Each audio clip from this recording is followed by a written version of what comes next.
دا کنټینر افغانستان ته د تورخم ګیټ په طرف باندې 11 ورځې پس ور روان دی او دغسې په سلګونو غټ ګاډي د جمرود او درای خیبر نه واخله تر تورخمه پورې ځای په ځای ولاړ وو ولې د پاکستان حکومت د جذبه خیر سګالۍ لاندې ډریوران د تکلیف او تاجران د نقصان نه د بچ کولو دپاره ګیټ په ارضي توګه کولاو کړلو. د کسټم کلیرنس ایجنټ صدر تورخم علم شینواري تر مخه دا اجازه دوی له تر 11 مارچ 2024 پورې ده او تر هغې پورې دوی په زړه طریقه راتلی شي ولې د دې نه پس په پاکستان ته راتلونکو ګاډیو ډریوران په نړیواله طریقه پاکستان ته داخلېدی شي. افغان ډریورانو د ویزې په دې فیصله باندې د خوشحالۍ څرګندونه وکړله او ویې ویل چې موږ په ویزه باندې خفه نه یو بلکې په دې کې دې موږ ته اسانۍ پیدا کړې شي. مې محمد کمین دی په ډکۍ اوسېدونکی یم افغانستان کې تورخم څخه. تورخم د ګیټ خبره وي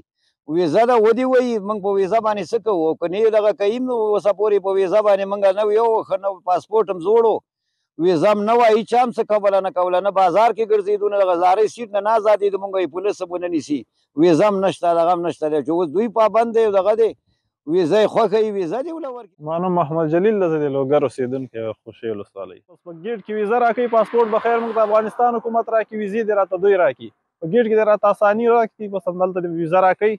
بس موږ به ویزه اخلو موږ څه ویزې نه منکر نه یو خو چې موږ ته ویزې میلاویږي نه او دوی رانه د ویزې پوښتنه کوي چې هله موږ ته ویزې راکړي. بل طرف پاکستاني چارواکي وایي چې په افغان ډریورانو باندې ویزه شرط منل مقصد سمګلینګ او د ترخهګردۍ مخنیوی کول دي. محمد الله خان افریدي سنو پښتونخوا خیبر.